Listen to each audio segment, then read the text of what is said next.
పెళ్ళైనా పండగైనా వేడుక ఏదైనా పట్టుచీరల ప్రత్యేక వేదిక వారాహి సిల్క్స్. ప్రస్తుతం మనతో పాటు ఉన్నారు Telangana state aviation academy CEO captain S N Reddy గారు. ఒక్కసారి అహ్మదాబాద్ ఫ్లైట్ యాక్సిడెంట్ ఇష్యూలో మరింత సమాచారం ఆయన అడిగి తెలుసుకుందాం. సార్ నమస్తే అండి. సార్ దాదాపు 25,000 గంటలు పైగా మీరు ఫ్లైట్స్ నడిపున్నారు. 2,000 పైగా క్యాప్టెన్స్ ని మీరు ట్రైన్ చేస్తున్నారు. సో మీ ఎక్స్పీరియన్స్ తో చెప్పండి సార్, అసలు ఏం జరిగి ఉంటుంది ఇంత మంది చనిపోవటానికి? ఎయిర్ క్రాఫ్ట్ ఇలాగా బయలుదేరిన తర్వాత అంటే స్టార్ట్ అయ్యి టేక్ ఆఫ్ తీసుకున్న విత్ ఇన్ 1 minute లోనే ఇంత పెద్ద యాక్సిడెంట్ అవడానికి రీజన్ ఏమైంది? ఎప్పుడైతే ఆ ఇన్ఫర్మేషన్ వచ్చిందో నేను కూడా చాలా ఫీల్ అయినాను. సాధారణంగా మన ఏవియేషన్ లో ఏమైందంటే all safety precautions are taken. ఇప్పుడు ఎయిర్ క్రాఫ్ట్ ఏదైనా ఫ్లైట్కు రిలీజ్ చేయకముందు ఇంజనీర్ అన్ని చెక్ చేసుకుంటాడు. మొత్తం ఎక్విప్మెంట్ అంతా చెక్ చేసుకొని ఆయన సాటిస్ఫై అయితేనే he will sign and offer the aircraft the pilot. Pilot and co pilot కూడా అన్ని చెక్ చేసుకుంటారు. సిస్టమ్స్ ఎక్విప్మెంట్స్ అన్ని చెక్ చేసుకొని ఇంటర్నల్ చెక్ చేస్తారు, ఎక్స్టర్నల్ చెక్స్ ఎయిర్ క్రాఫ్ట్ చుట్టూ తిరిగి చెక్ చేస్తారు. అంతా చెక్ చేసుకున్న తర్వాతనే వాళ్ళు యాక్సెప్ట్ చేస్తారు. ఇదంతా అయిన తర్వాత కూడా ఇంకొకటి పైలట్స్ యొక్క ట్రైనింగ్. పైలట్స్ కూడా well trained people, well experience people are there. And అక్కడ ఇంకా ప్రమాదం అవటం కొరకు there could be only 2-3 reasons. One could be mechanical failure, one could be human failure, or bad weather, or bird injection or something.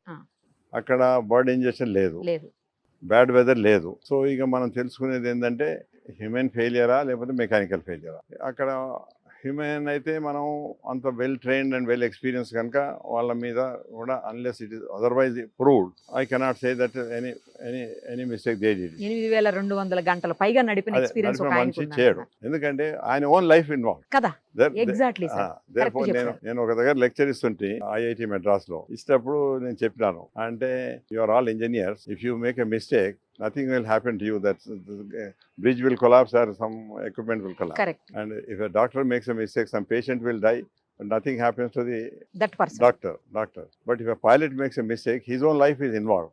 Yes. Therefore he can never be negligent, he can never be careless. He will take all the steps to save the accident and to see that nothing happens. Sure. But the accidents do happen, but it happens beyond his control. If ikkada ainatu, this is I can say it is beyond the control of a pilot. They have checked up aircraft, everything, weather is fine, they have decided to take off, and they అన్ని check చేసుకున్నారు, fuel ఎంత ఉండాలి check చేసుకున్నారు, అన్ని చెక్ చేసుకొని వాళ్ళు take off అవుతుండ్రు. Take off అవుతుంటే విత్ ఇన్ 30-40 seconds లోపల if both engines have failed, what can a pilot do it? ఎంత ఎక్స్పర్ట్ పైలట్ అయినా కానీ nothing they can do it. So this is unavoidable accident. కానీ యాక్చువల్లీ అది ఢిల్లీ నుంచి అహ్మదాబాద్ వచ్చి అహ్మదాబాద్ నుంచి లండన్ కి వెళ్తుంది అంటున్నారు సార్. అహ్మదాబాద్ లో దాదాపు 2 hours ఉందంటున్నారు. ఆ 2 hours లో గ్రౌండ్ లో ఏమేమి చెకింగ్స్ అయితే ఎయిర్ క్రాఫ్ట్ కి చేయాలో అవన్నీ కూడా చేసే ఉంటారు. ఎందుకంటే అక్కడ చెక్ లిస్ట్ ఉంటుంది కదా. ఆ చెక్ లిస్ట్ ప్రకారంగా ఇంజనీర్ ఏమేమి చెక్ చేయాలో అన్ని చెక్ చేస్తాడు. నువ్వు పైలట్ కూడా చెక్ చేస్తాడు. పైలట్ ఇక్కడ నుంచి అహ్మదాబాద్ నుంచి లండన్ ఫ్యూయల్ కావాలి, అందులో ఇవాళ ఈ పాకిస్తాన్ యొక్క ప్రాబ్లం ఉన్నది, దాన్ని డీవియేట్ చేస్తాం, కొంచెం ఎక్స్ట్రా ఫ్యూయల్ కావాలి. మళ్ళీ లండన్లో వెదర్ మంచిగా లేకపోయేది ఉంటే ఆడ నుంచి ఇంకో దగ్గరికి డైవర్షన్ కొరకు ఫ్యూయల్ కావాలి. మళ్ళీ డైవర్షన్ దగ్గర కూడా మళ్ళీ 45 minutes ఇంకా ఎక్స్ట్రా ఉండాలన్నమాట. సో ఇదంతా ఫ్యూయల్ అతను క్యాలిక్యులేట్ చేసుకొని ఇంత ఫ్యూయల్ కావాలని ఇంజనీర్ చెప్తాడు. So engineer will give that much of fuel, that is one thing. అయితే ఓసారి ఏమవుతుందంటే మనకు ఫ్యూయల్ ఎక్కువ తీసుకున్నప్పుడు ఎన్ రూట్ బ్యాడ్ వెదర్ ఉన్నది, ఇంకా కొంచెం ఎక్స్ట్రా ఫ్యూయల్ తీసుకున్నప్పుడు మనకు ఇంత లోడ్ తీసుకుపోరాదు. అప్పుడు మేము ఏం చేస్తామంటే ఆ కార్గో ఉంటుంది కదా, కార్గో తీసేస్తాం. లేకపోతే మొదలే వాళ్ళే చెప్తాం, ఇలా టెంపరేచర్స్ ఎక్కువ ఉన్నాయి, లేకపోతే వెదర్ మంచిగా లేదు, నువ్వు ఫుల్ ప్యాసేజ్ తీసుకోకని చెప్తాం. దాంతో but fuel we'll never compromise. మాకు ఎంత ఫ్యూయల్ కావాలో దట్ మై ప్రియారిటీ. మిగతా నాకు ప్రియారిటీ. ప్యాసింజర్స్ తక్కువ చేస్తాం, లేకపోతే ఈ కార్గో తక్కువ చేస్తాం, ఇటువంటి ఏదైనా చేస్తాం అనమాట. అట్లా చేస్తాం. అయితే ఇక్కడ వాళ్ళు అట్లా ఫ్యూయల్ క్యాలిక్యులేట్ చేసుకున్నారు, ఫ్యూయల్ తీసుకున్నారు. ఎయిర్ క్రాఫ్ట్ ఫుల్లీ లోడెడ్, ఎందుకంటే లాంగ్ డిస్టెన్స్ ఒకటి ప్లస్ ఈ పాకిస్తాన్ ఒకటి ఇవన్నీ ఉండే వరకు ఫుల్ ఫ్యూయల్ తీసుకున్న వాళ్ళు, ఫుల్ లోడ్ ఉండే. అయితే అప్పుడు ఏమవుతుందంటే ఇంజన్ ఫుల్ పవర్ వాడవలసి వస్తుంది. వాడితేనే వీళ్ళు ఆ రన్వేలో with in the runway take off అవుతారు. టేక్ ఆఫ్ అయిన తర్వాత అన్ఫార్చునేట్లీ బోత్ ఇంజన్స్ ఫెయిల్. అది ఎప్పుడు ఇదివరకు హిస్టరీలో కాలేదు. ఒక దగ్గర అయింది, న్యూయార్క్లో ఎయిర్ క్రాఫ్ట్ టేక్ ఆఫ్ అయ్యి కొంత దూరం పోయిన తర్వాత బర్డ్స్ వచ్చినాయి, పాక్ ఆఫ్ బర్డ్స్. అంటే సమ్ గుంపులు వచ్చినాయి అనమాట. పైలట్ ఎవరేం చేయగలరు, అన్ని 2 ఇంజన్ల సక్సెస్ అయిపోయి 2 ఇంజన్లు ఫెయిల్ అయినాయి. ఫెయిల్ అయితే అప్పుడు హైట్ ఉండే, హైట్ ఉన్నందుకు ఆయన పోయి రివర్లో ల్యాండ్ అయ్యాడు. కానీ ఇక్కడ వీళ్ళకి హైట్ లేదు, టైం లేదు, ఏం లేదనమాట. సో ఇప్పుడు నా only thing we have to investigate, or the authorities have to investigate is what could be the reason for both the engine to fail, which normally never happens. But ఇక్కడ ఎందుకైంది, ఎట్లా అయింది అనేది వాళ్ళు ఇన్వెస్టిగేట్ చేయాలి. అంటే సార్ అన్ని perfect గా ఉన్నాయి, గ్రౌండ్ క్లియరెన్స్ అంత క్లియరెన్స్ ఇచ్చిన తర్వాత ఫ్లైట్ టేక్ ఆఫ్ అయ్యే జస్ట్ కొన్ని సెకండ్స్ లోనే అయిపోయే అవకాశం ఉంటుందా అనేది ఇక్కడ point. అదే ఉంటుందా అంటే దేర్ కెన్ బి రీజన్. ఇప్పుడు anything can fail any time. మనం బల్బు ఇప్పుడు లైట్ వేసినాం, మంచిగా పని చేసింది, మళ్ళీ మనం కొంచెం తర్వాత పోయి మళ్ళీ లైట్ వేసి టక్న బల్బ్ పోతుంది అంటే సంథింగ్ హెస్ ఫెయిల్. అంటే మరి ఓల్డ్ ఎయిర్ క్రాఫ్ట్ కూడా కాదంటున్నారు కాదు, కదా? ఓల్డ్ ఎయిర్ క్రాఫ్ట్ కాదు, it is a new aircraft, very popular aircraft, very well qualified and one of the best company. Boeing Yeah, company itself is a good company. ఇంకోటి ఉంది Airbus company. ఈ రెండే world లో famous companies అనమాట. Many of us our requirement ప్రకారంగా we either take Boeing or Airbus or some company we take both also. Yeah, both also we take. So అటువంటి situation లో మనం అంత మంచి పాపులర్ ఎయిర్ క్రాఫ్ట్ ఉండి కూడా ఇది అయింది అంటే ఇదంతా కొంచెం ఇన్వెస్టిగేషన్ డీటెయిల్గా చేయవలసి వస్తుంది. ఇప్పుడు నా ఎక్స్పీరియన్స్ తోటి అయితే నేను చెప్పగలుగుతా అంటే fuel supply to the engine is stopped. Why it is stopped, how it is stopped, మనకు దే హ్యావ్ టు ఇన్వెస్టిగేట్. నేనేమో అంటే దర్ 2 reasons. ఒకటేమో ఫ్యూయల్లో ఏదైనా చెత్త వచ్చేది ఉంటే దాన్ని ఏమంటామంటే మేము కంటామినేషన్ అంటాం, ఫ్యూయల్ కంటామినేషన్ అంటాం. అది కావచ్చు. లేకుండేది ఉంటే ఆ ఫ్యూయల్ ఏదైతే సప్లై అవుతుందో ఆ సప్లై ప్రెషర్ పంపే అనుకోండి, ఏదైనా ఎక్విప్మెంట్ అనుకోండి, అది ఏదైనా ఫెయిల్ అయ్యి కూడా ఫ్యూయల్ సప్లై లేకుండా కూడా కావచ్చు. These are only the things I can say as a probable cause. Sir ఇప్పుడు వీటికి సప్లై చేసే మనం ఓన్లీ ఊహించగలుగుతాం. యా సార్, అంతే మీ ఎక్స్పీరియన్స్ తో మీరు చెప్పగలుగుతున్నారు. ఇప్పుడు వీటికి వచ్చి ఇచ్చేటువంటి ఫ్యూయల్ ఏదైతే ఉందో అది హై క్వాలిటీ ఫ్యూయల్ కదా యూస్ చేస్తారు? Very much high quality. Before it is put on the flight that engineer checks up. Yeah sir.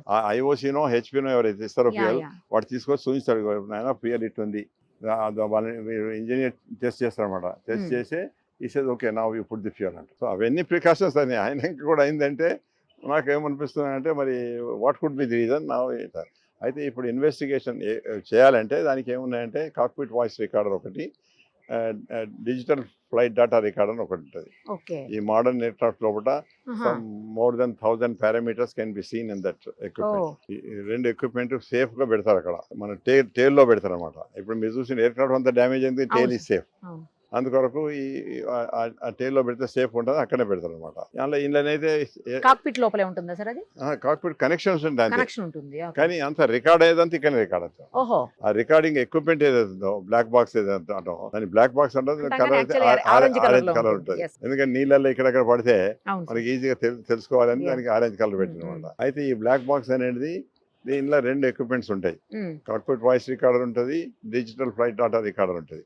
ఆ 2 టేల్లో ఉంటాయి అనమాట. ఇప్పుడు అది వీళ్ళు ఈజీగా తీస్తారు, తీసి దాన్ని ఇన్వెస్టిగేషన్ చేయవలసి వస్తుంది అనమాట. Actually sir flight take off తీసుకున్న తర్వాత ఇమ్మీడియట్ గా విత్ ఇన్ సెకండ్స్ లోనే అది కొలాప్స్ అయిపోయింది, క్రాష్ అయిపోయింది.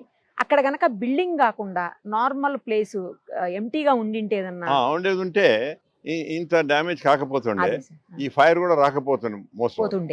ఇప్పుడు మన తిరుపతిలో ఒక ఎయిర్ బస్ ఎయిర్క్రాఫ్ట్ పోయి ల్యాండ్ అయింది కదా, ల్యాండ్ అయితే ఫైర్ రాలేదు. ఎందుకు ఫైర్ రాలేదంటే ప్యాడీ ఫీల్డ్స్ లో ల్యాండ్ అయింది. వాని అదృష్టానికి ప్యాడీ ఫీల్డ్స్ ఉన్నాయి, ఈ ప్యాడీ ఫీల్డ్ నీళ్లు ఉంటాయి కదా, it actual like a cushion. So అందులో ఒక్కరు కూడా చచ్చిపోలేదు అండ్ ఎయిర్క్రాఫ్ట్ డ్యామేజ్ అయింది అంతే. అది కూడా అతను కూడా నా స్టూడెంట్ అనమాట.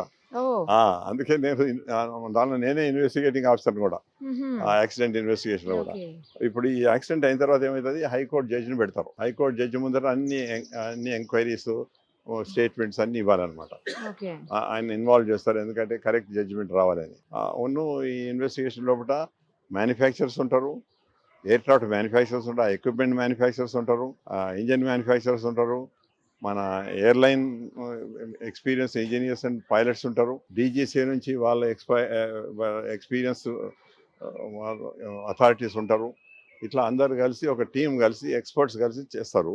ఎందుకంటే to find out the truth, what has happened and how we can prevent in future. Truth తెలిస్తేనే మనం మళ్ళీ ఫ్యూచర్ జరగకుండా చేసుకోవచ్చు. The entire purpose of accident is that, accident investigation is that. You have to find out the truth, how this has happened and how best we can avoid not to happen such accident again. Sir actually ఈ particular ఈ flight లో 787 ఏదైతే ఉంది Boeing, ఇందులో 1,25,000 లీటర్ల fuel ఉంది, fully loaded అని చెప్తున్నారు. అవును ఫుల్లీ లోడెడ్. నిజమా సార్? అంత ఉంటది, ఉంటుందా ఉంటది. ఫ్యూయల్? మరి లేకపోతే అన్ని గంటలు ఎట్లా ఫ్లై చేస్తుంది? ఓకే. అన్ని గంటలు ఇంకా గంటకి ఎంత ఖర్చు అవుతుంది సార్? లేకపోతే 1 లీటర్ ఎంత సేపు వస్తుంది? ఒక గంటకు ఒక 3,000-4,000 లీటర్స్ పోతుంది లీటర్స్ ఒక ఇంజన్ పోతుంది. ఒక ఇంజన్ కి. మళ్ళీ 2 ఉంటే 3 ఉంటే ఒక్కోసారి 4 కూడా ఉంటాయి. అంత ఉంటాయి. దాంతో ఇక మల్టిప్లై చేసుకోండి. ఈ ఫ్యూయల్ ట్యాంకర్స్ ఉంటాయి కదా, అండ్ ఒక్కో దాంట్లో 12,000 లీటర్స్ ఉంటాయి, లీటర్లు ఉంటాయి. ఒక్కోసారి 15,000 కూడా ఉంటాయి. 15,000 ఉంటాయి. అది ఒకటి నింపుతాడు వాడు, ఇంకా కాలేజ్ సార్ పోయి ఇంకోటి తీసుకొస్తాడు, ఇంకోటి తీసుకొచ్చుకొని నింపుతాడు. అంత ఫ్యూయల్ పడతాయి అనమాట. అంత ఇంజన్ ఎంత ఉంటుంది మన ఇప్పుడు మనం నిల్చుంటే ఎంత హైట్ 6 ఫీట్ తోటి అంత పెద్ద ఇంజన్ ఉంటుంది. నేను ఇంజన్ దగ్గర పోయి చూస్తే చూసాను సార్. 6 ఫీట్ అవును, చాలా ఉంటుంది, చాలా పెద్దగా చాలా ఉంటుంది. పెద్దగా ఉంటుంది. దాని కొరకు అంత ఫ్యూయల్ ఇలా పైకెత్తి చూడడమే. అంత పవర్ ఉండాలి. అంత పవర్ ఉండాలంటే ఇక దానికి ఎంత ఫ్యూయల్ ఇవ్వాలి చూడండి మీరు. యాక్చువల్లీ సార్, మరి అంత ఫ్యూయల్ అవసరం పడినప్పుడు ఒకేసారి అంత లోడెడ్కి వెళ్ళే కంటే మధ్యలో ఎక్కడన్నా ఆగి ఫ్యూయల్ తీసుకునే అట్లా ఉండదా సార్? అట్లా కూడా ఉంటుంది. ఇప్పుడు అది కూడా ఉంటుందని విన్నా. ఇప్పుడు ఇక్కడ నుంచి అమెరికా పోయేది ఉన్నది, యా. డైరెక్ట్ మనం ఇక్కడ నుంచి మనం ఇండియా నుంచి పోవాలంటే దుబాయ్కి పోయో లేకపోతే రకరకాల ముందు ఫ్రాంక్ఫర్ట్ లో ఆగిపోతాం, కరెక్ట్, లండన్ లో ఆగిపోతాం, చేస్తాం. అవును. ఇప్పుడు ఈ లాంగ్ రేంజ్ ఎయిర్క్రాఫ్ట్స్ వచ్చినాయి. ఓహో. ఇవి 17 గంటలు పోవచ్చు అనమాట. ఓకే. ఆ 17 గంటల ఫ్యూయల్ తీసుకోవచ్చు అన్నమాట. సో అందుకొరకు ఈ లాంగ్ రేంజ్ వచ్చిన తర్వాత మళ్ళీ మధ్యలో స్టాప్ లేదు. ఇప్పుడు ఢిల్లీ నుంచి వెళ్తే అది చక్కగా మన షికాగో వరకు పోతుంది, ఢిల్లీ నుంచి వెళ్తే శాన్ ఫ్రాన్సిస్కో పోతుంది, ఢిల్లీ నుంచి వెళ్తే న్యూయార్క్ వరకు పోతుంది. అందుకంటే అంటే అది 16-17 అవర్స్ పోతుంది. కొత్త ఎయిర్క్రాఫ్ట్ వచ్చినాయి, అవి లాంగ్ రేంజ్ ఎయిర్క్రాఫ్ట్స్ అనమాట. ఆ లాంగ్ రేంజ్ ఎయిర్క్రాఫ్ట్ అంత ఫ్యూయల్ క్యారీ చేస్తా ఉన్నాం. అన్ని గంటలు రన్ చేసినా కానీ ఇంజన్కి ఏం కాదనమాట. ఓకే. మొదటి క్వాలిటీ ఇంజన్ అంత రన్ చేసేది ఉంటే ఇంజన్ ప్రాబ్లం వస్తుంది. అదే కదా సార్. ఇప్పుడు the quality of engine, quality of material has improved lot. దాంతో we are able to fly 17 hours 18 hours కూడా వీ కెన్ ఫ్లై. ఇంకొకటి కూడా సార్, అంత లోడ్ ఉండటం వల్లనే ఎక్కువగా టేక్ ఆఫ్ టైంలోనే యాక్సిడెంట్స్ అవుతా ఉంటాయి. అంటే ఫ్యూయల్ ఫుల్ ఉండటం వల్లనేనా? ఎందుకంటే ఫుల్ లోడ్ ఉన్నందుకు ఫుల్ పవర్ ఇస్తాం మనం. ఫుల్ పవర్ ఇచ్చినందుకు స్ట్రెస్ ఎక్కువ ఉంటుంది ఇంజన్ మీద. సో ఇంజన్ ఫెయిల్ కావాలంటే ఫుల్ పవర్ ఇచ్చినప్పుడు ఫెయిల్ అవుతుంది. మనం ల్యాండింగ్ వస్తున్నాం అనుకోండి, ల్యాండింగ్ వచ్చినప్పుడు అంటే మనం 1/3 పవర్ కూడా వాడాం. ఓకే. అందుకొరకు ఇంజన్ మీద స్ట్రెస్సే లేదు. అప్పుడు ఇంజన్ ఫెయిల్ అయితే అన్న ప్రాబ్లమే లేదన్నమాట. అప్పుడు ఏమైనా కానీ మేము చూసుకుంటాం అది వెదర్ ఎట్లున్నది, రన్వే మీద నీళ్లు ఉన్నాయా, స్లిపరీ ఉందా, లేకపోతే విండ్ ఎంత విండ్ ఉంది, క్రాస్ విండ్ ఉందా. మనకు విండ్ స్ట్రైట్గా ఉంటే ఈజీ అనమాట. అదే క్రాస్ విండ్ ఉండేది ఉంటే వీ హ్యావ్ టు ల్యాండ్ ఇట్లా చక్కగా ల్యాండ్ కావాలి, కొంచెం ఇట్లా ల్యాండ్ కావాల్సి వస్తుంది, కొంచెం సైడ్కి ఒరిగి ల్యాండ్ కావాల్సి వస్తుంది. అందుకోరగాని ల్యాండింగ్ యాక్సిడెంట్స్ అవుతాయి. ఓకే.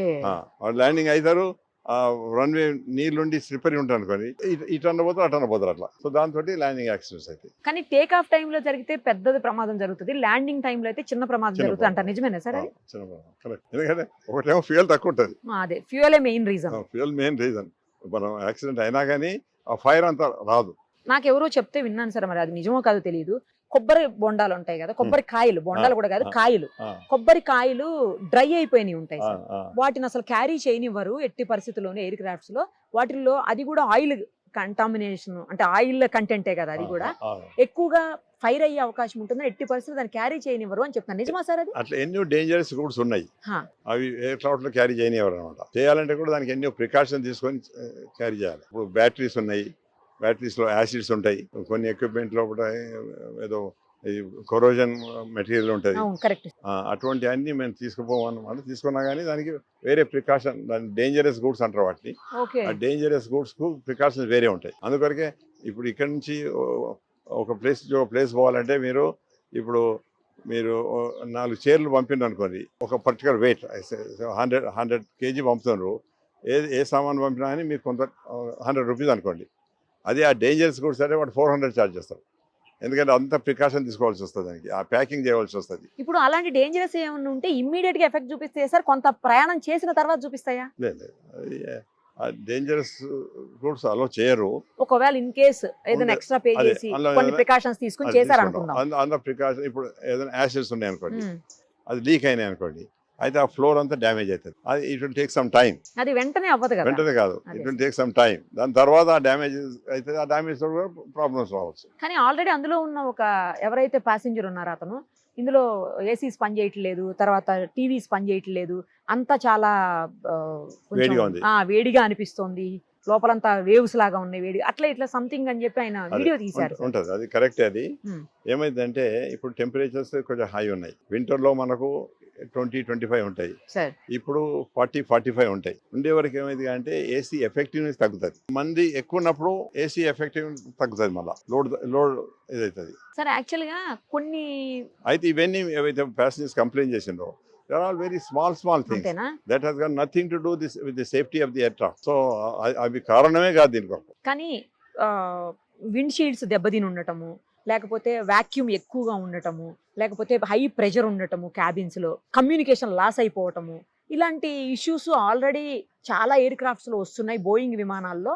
దానివల్ల దాదాపు ఇలాంటి రీజన్స్ తోటి 2011 నుంచి 2024 వరకు ఆల్మోస్ట్ 13-14 ఏళ్లలో, 11 కూడా కాదు సార్, 14 నుంచి అనమాట, జస్ట్ 10 yearsలో 32 యాక్సిడెంట్స్ వీటి వల్ల అయ్యాయి అని చెప్తున్నారు. నిజమా సార్, అలా ఉండొచ్చా? లేదు, ఇప్పుడు కమ్యూనికేషన్ ఫెయిలియర్ తోటి ఒకటి కాదు, దానికి 3-4 ఎక్విప్మెంట్స్ ఉంటాయి.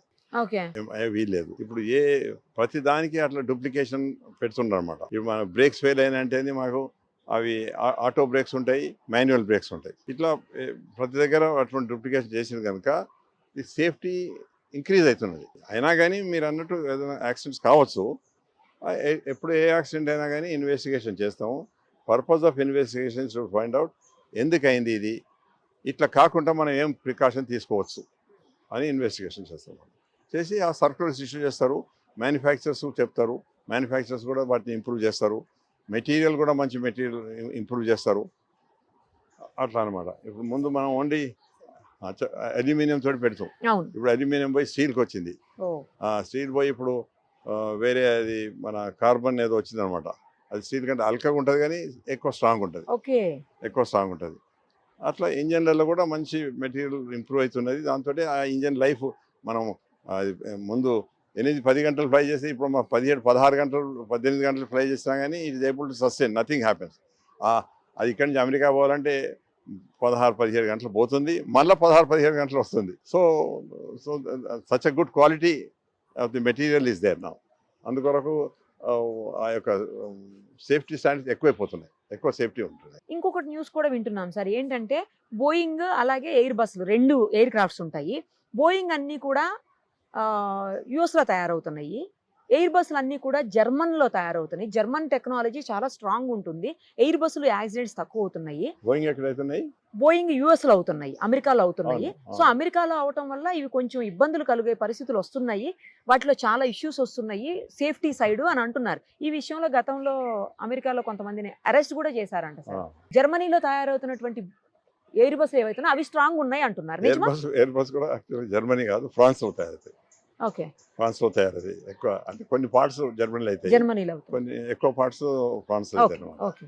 అయితే దాని కొరకు ఇప్పుడు ఇదివరకైతే జర్మనీలో అయినా ఫ్రాన్స్లో అయినా కానీ అమెరికాలో అయినా కానీ అన్ని సేఫే ఉండే. ఈ మధ్యన లాస్ట్ ఫ్యూ ఇయర్స్ నుంచి కొన్ని చైనాలు అవుతున్నాయి. దాని కొరకు చాలా స్టాండర్డ్ ఉంటలేదు అనమాట. ఇప్పుడు మా ఎయిర్క్రాఫ్ట్, మా చిన్న ఎయిర్క్రాఫ్ట్స్లలో కూడా ఆ చైనా పార్ట్స్ మేము don't encourage, we take only from USA. ఎప్పుడన్నా వాళ్ళే సప్లై చేస్తారు చైనా. ఇవి మాది ఇవి లేవు, ఇవి ఆల్టర్నేట్ పంపుతారు. ఇది మాకు అది 400 hours ఇచ్చేది, ఇది 200 hours ఫెయిల్ అవుతుంది. ధర తక్కువ ఉన్నది తీసుకుంటాం మేము, కాస్ట్ తక్కువ ఉంటుంది, కాస్ట్ తక్కువ ఉందని తీసుకుంటాం. కానీ దాంతో అది అక్కడ అది మనం 400 rupees చేస్తే 400 hours వస్తుంది. ఇక దీన్ని 200 పెడితే మనకు 200 hours వస్తుంది. ఇది ఆల్మోస్ట్ ది సేమ్. అందుకని I told them we will prefer only the American thing or European thing, we will not take from Chinese at all అని తీసుకుంటాం. సార్ ఇప్పుడు బ్లాక్ బాక్స్ దొరికితే మొత్తం క్లారిటీగా క్లియర్ గా ఏం జరిగిందనేది తెలుస్తుంది, బయటకు వచ్చే అవకాశం ఉంటుంది. తెలుస్తుంది. ఒకటేమో కాక్పిట్ లో ఏమైంది, వాళ్ళు కెప్టెన్ ఏం మాట్లాడి, కో-పైలట్ ఏం మాట్లాడి, ఏం ఎమర్జెన్సీ ఉండే, ఏం ప్రాబ్లం ఉండే అని తెలుస్తుంది. నాకు షూర్, నాకు ఒకటి ఏం కాన్ఫిడెన్స్ ఉందంటే వాళ్ళు చెప్తారు, అయ్యో సార్ ఫ్యూయల్ వస్తలేదు ఎయిర్క్రాఫ్ట్ ఇంజన్లకు చెప్తారు, మాట్లాడుకునే ఉంటారు. అయ్యే వరకు మనకు తెలిసిపోయి ఇప్పుడు కరెక్ట్. ఇప్పుడు వాట్ వీఆర్ మనం ఊహించేది అది కరెక్ట్ అని తెలిసిపోయి. సో అట్లా అనుకుంటున్నా. ఆ ఫ్యూయల్ కాక్పిట్లకు వస్తలేదు, ఇంజన్లకు వస్తలేదు అంటే ఎందుకు వస్తలేదు అనేది తెలుసుకోవాలి. అప్పుడు ఇన్వెస్టిగేషన్ చేస్తారు వీళ్ళు. ఓకే, పంపు ఫెయిల్ అయిందా, అందులోటి ఏదో సిస్టమ్ ఉంటుంది అది ఫెయిల్ అయిందా, ఇట్లా అది ఇన్వెస్టిగేట్ లేకపోతే ఎవరన్నా వ్యక్తులు కూడా ఫెయిల్ చేసే అవకాశం ఉంటుందా సార్? ఎందుకంటే ఉండదు. ఇప్పుడు మనకిను పాక్ కి ఇష్యూస్ అవుతున్నాయి కదా, ఆ. పాకిస్తాన్ కూడా అలా చేసి ఉండొచ్చు, అట్లాంటి దాని ఇంటర్ఫీరెన్స్ ఉండొచ్చు అని కొంతమంది అది మాట్లాడుతున్నారు. చేస్తూ అట్లా చేయరు వాళ్ళు. అందుకొరకే నాకు ఎప్పుడైతే ఆ ప్యాసింజర్ చెప్పిండో ఎయిర్ క్రాఫ్ట్ లో ఎక్స్ప్లోషన్ వచ్చి కింద పడ్డదని చెప్పిండో, అవును, సౌండ్ వచ్చి పడింది అని చెప్తున్నాడు సార్. దాంతో నాకు డౌట్ వస్తుంది. అంటే మేబీ మీరు చెప్పినట్టు, కానీ ఆ శబ్దం ఆయన చెప్పకముందు మాత్రం నేను అనుకున్నా ఇది ఓన్లీ ఫ్యూయల్ ప్రాబ్లమ్ అని నేను అనుకున్నాను. కానీ ఆయన చెప్పింది ఎప్పుడైతే స్టేట్మెంట్ చూసినాం, దాని తర్వాత ఇక అది వాళ్ళు మన ఇంటెలిజెన్స్ డిపార్ట్మెంట్ వాళ్ళు, పోలీసు వాళ్ళు ఎంక్వైరీ చేసుకుంటారు, వాళ్ళకి తెలుసు అనమాట. ఫ్లైట్ క్రాష్ అవ్వడానికి ముందు సౌండ్ వచ్చింది అని అంటున్నాడు ఆయన ఒక్కడే అంటుండే. ఆయన ఒక్కడే కదా సార్ బతికుంది కూడా. అదే ఆయన ఒక్కడే అంటుండే కనుక దాన్ని బట్టి దాని ఇన్వెస్టిగేషన్ చేస్తారు, ఇంటెలిజెన్స్ వాళ్ళు చేస్తారు. అట్లా ఎవరైనా పెట్టేది ఉంటే వాళ్ళు ఆ టెర్రరిస్ట్ వాళ్ళు క్లెయిమ్ చేస్తారు అనమాట, వీఆర్ రెస్పాన్సిబుల్ ఫర్ చేశామని అని చేస్తారు. అదైతే ఇదివరకు ఎవరు రాలేదు, చేయలేదు. దాంతో నాకు ఏమనిపిస్తుంది అంటే, ఇక ప్యాసింజర్ ఆయన ఆ 30 seconds లోపల ఆ ప్యానిక్ లోపల he might not notice whether తలిగిన తర్వాత శబ్దం వచ్చిందా, లేకపోతే శబ్దం వచ్చిన తర్వాత పడ్డదా. లేదు అంటే ఇంకోటి కూడా ఉండొచ్చు కదా సార్, ఇంజన్ లోకి ఫ్యూయల్ సప్లై కావట్లేదు కాబట్టి ఇంజన్ సౌండ్ కూడా వచ్చి ఉండొచ్చు. అదే ఇంజన్ సౌండ్ అంటే చేంజ్ అయి ఉంటుంది. ఇంజన్ సౌండ్ రెగ్యులర్ సౌండ్ కంటే వేరే రకంగా వచ్చి ఉండొచ్చు. ఫెయిల్ అవుతుంది ఇక. అదే ఫెయిల్ అయ్యి అసలు వేరే ఏదో సౌండ్ వచ్చి ఉండొచ్చు. Maybe also that's also possible. So investigate చేస్తారు. ఆయనే సౌండ్ ఎట్లా వచ్చింది, ఎక్స్ప్లోషన్ లాగా వచ్చిందా, లేకపోతే ఏదో రబ్ అయినట్టు వచ్చిందా, అవన్నీ వాళ్ళు ఇన్వెస్టిగేషన్ చేస్తారు. డిజిటల్ దాంట్లో అంతా తెలిసిపోతుంది. అదే ఇతన్ని కూడా ఎంక్వైరీ చేస్తారు కదా. Of course, very much. I witness. ఇతన్ని ఎంక్వైరీ చేస్తారు. ఆడ ఆ కాలేజీలో ఎవరైనా చూసిండ్రా ఎయిర్ క్రాఫ్ట్ ఎట్లా పడ్డది, వాళ్ళతో ఎంక్వైరీ చేస్తారు. ఏటీసీ ఆఫీసర్ దగ్గరనే కనుక వాళ్ళు కనపడుతుంటారు కదా, వాళ్ళు బైనాకులర్ పెట్టుకొని చూస్తుంటారు అన్నమాట. ఎయిర్ క్రాఫ్ట్ టేక్ ఆఫ్ అయితే అది మనకు ఎంత దూరం కనిపిస్తే అంత దూరం చూస్తుంటారు. సో వాళ్ళని కూడా అడుగుతారు, అది ఎట్లా వచ్చింది, ఫైర్ వచ్చి కింద పడ్డదా, కింద పడ్డాక ఫైర్ వచ్చిందా, త్వరగా ఇన్వెస్టిగేషన్. మనకు వచ్చిన విజువల్స్ లో అయితే కింద పడినాకనే ఫైర్ అదే వచ్చినట్టుంది. బట్ ఆయన చెప్పిన అంతవరకు నేను కూడా అట్లే అనుకున్నాను. అంటే ఇప్పుడు ఆయన చెప్పిండో ఎక్స్ప్లోషన్ అయిన తర్వాత పడ్డదంటే మరి ఎక్స్ప్లోషన్ అప్పుడే ఫైర్ రావాలి కదా అని అనుకోని నేను విజువల్స్ మళ్ళీ చూసినాను. నా కొడుకు ఈజ్ చీఫ్ ఇంజనీర్ నాసా, ఈ ఆస్ట్రోనాట్ అనమాట. అయితే వాడు కూడా ఇవన్నీ నేను చెప్పినాను, కొంచెం చెప్పు what could be the reason అంటే, వాడు అన్నాడు, daddy only reason what I could think of is the flop. Flop అంటే ఇప్పుడు ఇది వింగ్ అనుకోండి, ఈ గీత వరకు ఆ ఫ్లాప్ అనేది ఎక్స్టెండ్ చేస్తే ఇట్లా ఇంకా ఎక్కువ వస్తుంది, ఆ వింగ్ వెనక ఉంటుంది. అది అయ్యే వరకు ఏమైతే ఏరియా ఇంక్రీజ్ అవుతుంది, ఏరియా ఇంక్రీజ్ వరకు లిఫ్ట్ ఎక్కువ అవుతుంది. సో టేక్ ఆఫ్ అయినప్పుడు మేము ఆ ఫ్లాప్ తీసుకొని టేక్ ఆఫ్ చేస్తాం. టేక్ ఆఫ్ అయిన తర్వాత కొంచెం అంటే ల్యాండ్ సరిగ్గా లేకపోయినా కూడా ప్రాబ్లం వస్తుంది. అయితే ల్యాండ్ తోటి సంబంధం కాదు అనేది ఎయిర్ క్రాఫ్ట్ లో. ఇప్పుడు ఎయిర్ క్రాఫ్ట్ వింగ్ ఇట్లుంది, ఇది వింగ్ వెనక ఇట్లా వస్తుంది అనమాట. వచ్చి ఏమైతే ఏరియా ఎక్కువైంది కదా, దాంతో లిఫ్ట్ ఎక్కువ అవుతుంది. అయితే నేను అది కూడా పొద్దున ఏమన్నా అంటే, ఆ ఫ్లాప్ తీసుకొని టేకాఫ్ అయ్యిండు. అయితే ప్రతి టేకాఫ్ లో వాడతాం మేము, ఎందుకంటే ఎక్కువ లిఫ్ట్ రావాలి టేకాఫ్ అని పెడతాం. అయిన తర్వాత మనం కొంచెం టేకాఫ్ కొంచెం దూరం పోగానే గేర్ పైకి తీసుకుంటాం, వీల్స్ పైకి తీసుకుంటాం. ఆ వీల్స్ పైకి తీసుకునే బజాయ్ ఈవెన్ ఫ్లాప్స్ పైకి తీసుకున్నా అని భయం. ఫ్లాప్స్ పైకి తీసుకునే ఏమవుతుంది, ఆ లిఫ్ట్ పోతుంది కదా, లిఫ్ట్ పోగానే ఎట్లా కూర్చుంటారు, కిందికి వస్తుంది. That is also possibility is there. అట్లా ఎట్లయిందంటే I'll tell you one incident. ఒక బోయింగ్ ఎయిర్ క్రాఫ్ట్ పాట్నాలో ల్యాండింగ్ వచ్చింది, వర్షం పడుతుండే, వెదర్ మంచిగా లేకుండే. ఆయన ల్యాండింగ్ వచ్చిండు, ఎయిర్ క్రాఫ్ట్ మన ఎయిర్పోర్ట్ కనపడలేదు. మళ్ళీ టేక్ ఆఫ్ అయింది. టేక్ ఆఫ్ అయిన తర్వాత 500-600 feet లోపల ఆయనే ఆడ కొంచెం క్లియర్ కనపడితే, గ్రౌండ్ క్లియర్ కనపడితే ఆయన ఇట్లా టర్న్ అయింది. ఆ టర్న్ అయినప్పుడు ఏమైందంటే మనకు లిఫ్ట్ ఉండి స్పీడ్ డ్రాప్ అవుతుంది అనమాట. ఆ స్పీడ్ డ్రాప్ అయినప్పుడు కనుక ఈ ఫ్లాప్ ఇట్లా అనేది ఉంటే పడుతుంది. అది ఎగ్జాక్ట్లీ అట్లే పడ్డది అనమాట. ఇన్వెస్టిగేషన్ కూడా తెలిసింది, ఆ సిచ్యువేషన్లో ఫ్లాప్స్ ఉండనుండే, కానీ వీళ్ళు ఫ్లాప్స్ విత్డ్రా చేసినందుకు ఆ ఎయిర్ క్రాఫ్ట్ క్రాష్ అయింది. ఎమర్జెన్సీ ఎగ్జిట్ దగ్గర కూర్చున్నాడు కాబట్టి ఇతను బయటపడ్డాడు, బతికి అని అంటున్నారు. ఎమర్జెన్సీ ఎగ్జిట్ దగ్గర కూర్చోవడం మంచిదా? నిజానికి భయపడతారు కదా ఎమర్జెన్సీ ఎగ్జిట్ దగ్గర. అది ఏమైందంటే సైకలాజికల్ గా కొంతమంది ఏం చేస్తారు, ఇప్పుడు ఏ యాక్సిడెంట్ అయినా కానీ టేల్ దగ్గర సేఫ్ ఉంటుంది. ఢిల్లీలో ఒక యాక్సిడెంట్ అయింది, ఆ టేల్ దగ్గర 30 మంది ఉండే, వెనక దిక్కున్న వాళ్ళు బతికిండ్రు, ముందట వాళ్ళని చచ్చిండ్రు. సో సమ్ ప్యాసింజర్స్ నేను వెనక కూర్చుంటా అంటాం. సైకలాజికల్ ఇది. కానీ ఎప్పుడే కానీ చూడండి వెనక వాళ్ళకి సేఫ్టీ ఎక్కువ ఉంటుంది. అవునా? Okay. ఎందుకని ఈ టేల్ దగ్గర ఉన్న టేల్ దగ్గర ఎక్కువ సేఫ్ అయితే, ఎక్కువ సేఫ్ అన్నమాట. కానీ ఎక్కువ లెగ్ స్పేస్ ఎక్కువ ఉంటది, ఎక్సెల్ సీట్లు అని చెప్పేసి మనం ఫ్రంట్ సీట్లు లేదంటే Perfect. ఎమర్జెన్సీ ఎగ్జిట్ దగ్గర ఎక్కువ ప్రిఫర్ చేస్తాం. ఫస్ట్ క్లాస్ బిజినెస్ క్లాస్ అంతా ముందటే ఉంటుంది మరి. ఆ ఎక్సెల్ సీట్స్ కూడా సార్, ఆ, ఈ ఎక్సెల్ సీట్స్ కూడా మధ్యలో మీకు అవును. ఎమర్జెన్సీ ఎగ్జిట్ దగ్గర కూడా వస్తాయి. వస్తాయి, అవును. అది లెగ్ స్పేస్ కోసం అది ప్రిఫర్ చేస్తాం. ఇస్తారు కానీ వాళ్ళు ఈ బ్యాక్ రెస్ట్రిక్షన్ ఉంటుంది, అవును. బ్యాక్ ఇట్లా పోనీయరు. ఇప్పుడు ఏం జరిగింది, ఎట్లా జరిగింది అనేది ప్రాపర్ ఇన్వెస్టిగేషన్ అయితేనే కానీ అంతే మనకు తెలుసు. అయితే తెలుస్తుంది అనమాట. ఆ యొక్క ఎక్విప్మెంట్స్ వాళ్ళు మంచి డీటెయిల్ గా స్టడీ చేస్తారు. ఇప్పుడు బోయింగ్ ఎయిర్ క్రాఫ్ట్ లేకపోతే ఎయిర్ బస్సు, దేంట్లో ఎక్కడానికి మంచిది బెటర్, దేంట్లో జర్నీ చేస్తే బెటర్, బోయింగ్ లేకపోతే ఎయిర్ బస్ అట్లే? రెండు సేఫ్. కొన్ని యాక్సిడెంట్స్ బోయింగ్ అయినాయి, కొన్ని యాక్సిడెంట్స్ ఎయిర్ బస్ కూడా అయినాయి. ఓకే, ఎక్కువ బోయింగ్ అవుతున్నాయి అంటున్నారు. ఈ మధ్య కొంచెం ఎక్కువ బోయింగ్ అయిపోయింది. అది పైన ఉంటుందా సార్, మనం టికెట్ చేసుకునేటప్పుడు ఉంటుందా? ఉంటుంది అలా, ఎయిర్ క్రాఫ్ట్ అని ఉంటుంది అలా. ఓకే. ఆల్సో నెక్స్ట్ సడన్ గా వర్షం రావడం వల్ల ప్లేస్ చేంజ్ చేయాల్సిన పరిస్థితి వచ్చింది, లోపలికి వచ్చేసాం అనమాట. ఇంకొక 2-3 క్వశ్చన్స్ ఉన్నాయి, సార్తో క్లారిటీ తీసుకోవాల్సినవి మనం తీసేసుకుని క్లోజ్ చేస్తాను.